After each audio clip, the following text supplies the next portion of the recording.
Les amis, mercredi 29 janvier, dernier match de la phase de poule de cette nouvelle Ligue des Champions.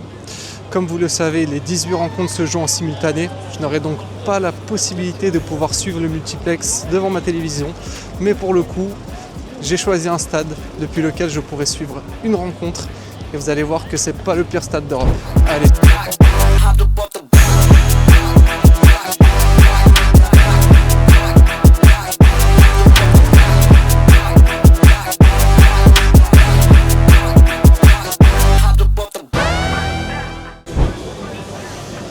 Bon, le match se fait sans les enfants, mais bon, on va quand même ramener ça au petit.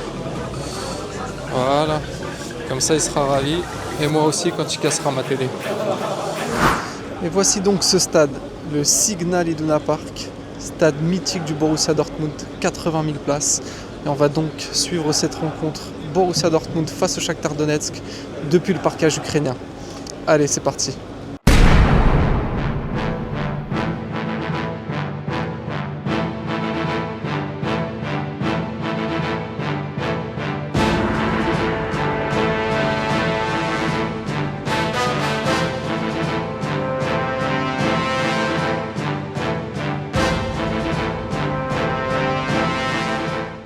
En arrivant dans le parkage du Shakhtar, j'ai pu apercevoir plusieurs banderoles d'ultra du club, dont notamment celui du collectif des Taux. Malgré l'interdiction pour les hommes de quitter le territoire après l'instauration de la loi martiale en 2022, la diaspora compte certains membres proches des ultras engagés dans l'armée avec notamment un typhon en l'honneur de München, défenseur de Mariupol et en captivité depuis 3 ans. D'ailleurs, lors de la rencontre précédente entre le Shakhtar et le Stade brestois, le club avait réservé 10 sièges au nom d'ultras tombés au front. Ce type d'opération est régulièrement organisé par les différents clubs ukrainiens, que ça soit dans les tribunes ou ailleurs. Pendant que c'est calme, on va pouvoir se faire un avant-match quand même. Donc que dire du Borussia ? Pas grand chose, c'est assez compliqué depuis le début de cette année.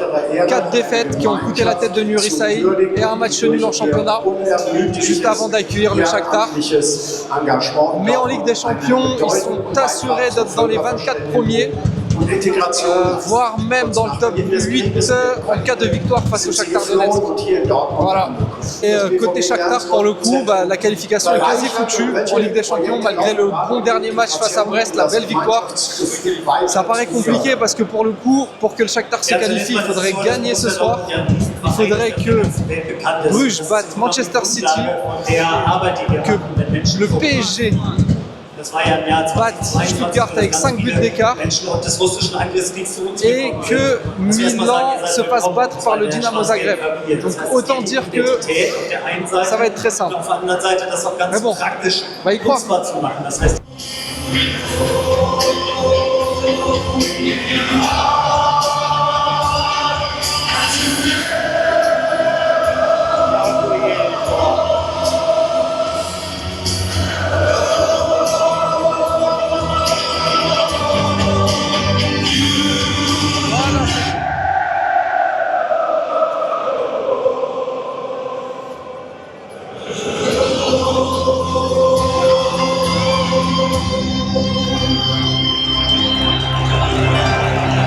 Les gars, le fameux mur jaune, c'est en grande partie pour ça que je suis venu ici.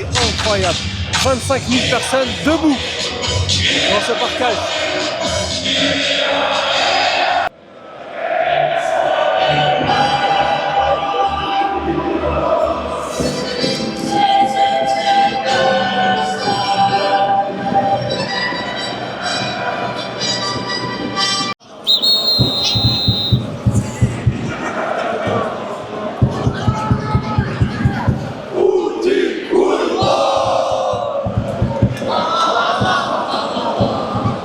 A few moments later. Le Borussia qui ouvre le score sur un cafouillage. Il me semble que c'est Guirassy, 1-0.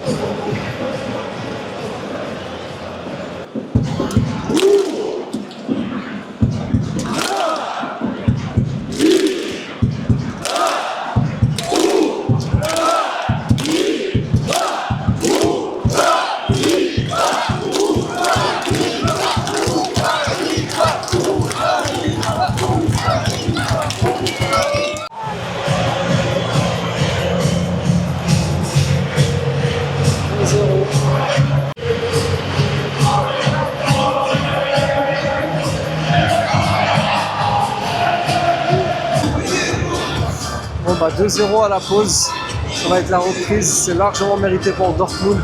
Ce qui est bien, c'est qu'au moins les joueurs du Shakhtar vont attaquer juste ici. Donc on va pouvoir les voir un peu plus, j'espère.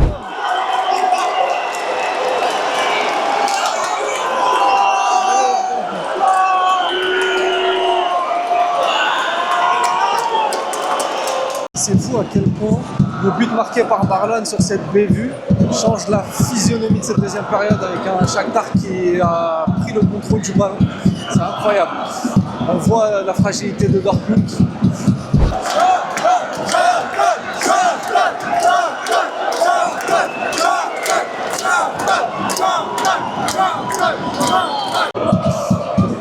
Il y a un joueur qui me tape pas mal dans l'œil côté Dortmund, c'est Gittens. Qu'est-ce qu'il est bon lui.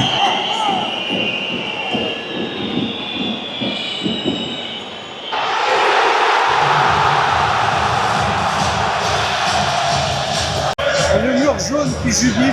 3-1 pour le Borussia Dortmund.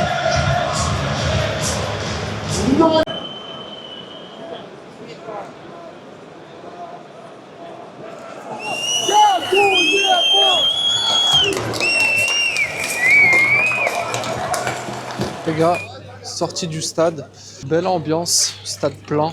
Mais ça, c'est pas une surprise. Statistiquement, le Westfalenstadion est l'un des stades qui est le mieux rempli en Europe. Donc sur ça, pas de surprise. Pas mal. C'est pas la plus belle ambiance que j'ai connue, pour le coup. Parce qu'on voit sur le mur jaune les 25 000 supporters qui sont tous debout. Donc ça, c'est plutôt sympa. Et d'ailleurs, même la tribune opposée, c'est la même chose. Mais par exemple, dans ce fameux mur jaune, vous avez vraiment que le chœur qui chante, etc., qui scande, qui danse. Tout le reste, quand on voit sur les côtés de la tribune, c'est beaucoup moins le cas. Donc non, plutôt pas mal. Ensuite, côté Shakhtar, bon, après vous connaissez la situation et le contexte. Donc c'est beaucoup d'expatriés qui viennent d'Allemagne ou d'ailleurs. Par exemple, j'ai entendu pas mal de Français aussi, enfin pas mal de Français, j'en ai entendu quelques-uns. Donc voilà, ils viennent supporter les clubs ukrainiens, que ça soit le Shakhtar ou un autre club. Donc pour le coup, là, voilà, ça scande autant pour l'Ukraine que pour le Shakhtar. Les gars, ici, vous souhaitez découvrir les stades européens, bien évidemment que celui-ci, je vous le conseille. Pour le prix, je peux vous le donner. En partant de Paris, si vous partez en voiture, il faut que vous comptiez à peu près 100 € l'aller. Après, ça dépendra de votre véhicule, mais c'est à peu près 100 €. Donc on va dire que voilà, vous en avez pour 200 € aller-retour. En termes de billets, je vous avoue que la place elle était vraiment pas chère en parkage Shakhtar. Je l'ai payé 20 € sur le site du Shakhtar Donetsk. Donc c'est une bonne manière d'aller regarder de la Ligue des Champions peut-être, avec des clubs un peu moins connus qui ont toujours une partie réservée dans le stade. Et puis après, soit vous dormez à l'hôtel, donc ça, il va falloir trouver un hôtel qui coûte peut-être une 50aine d'euros. Moi en tout cas, j'ai fait le ratus, je prends la voiture et je rentre directement. Et oui les amis, on se retrouve dans la voiture, bienvenue sur Automoto. Non, je rigole, j'avais pas d'autre solution, je suis désolé, il n'y avait pas forcément d'endroit à côté du stade pour pouvoir se poser. J'avais un dernier message à vous faire passer. Pour ceux qui me connaissent, vous savez que j'anime la page de la mi-temps ukrainienne sur X depuis pas mal de temps déjà. Ce que j'aime avant tout, c'est parler de foot. Donc j'ai ouvert cette chaîne YouTube, c'est la première vidéo. J'avais envie de faire une passerelle entre le foot ukrainien et puis le foot européen. Donc je trouvais que cette rencontre était parfaite dans un beau stade. Pour ceux qui ont aimé la vidéo, n'hésitez pas à liker, à partager, à échanger avec moi. Que ce que je veux, c'est créer de l'interaction avec vous au travers de différentes vidéos, de différents sujets. Pas forcément des vlogs. Mais en tout cas, si vous avez bien aimé, let's go. Parlons de tout. Parlons de foot alternatif aussi avec des foot un peu plus méconnus. Et puis, que le foot soit avec vous. À bientôt. Ciao.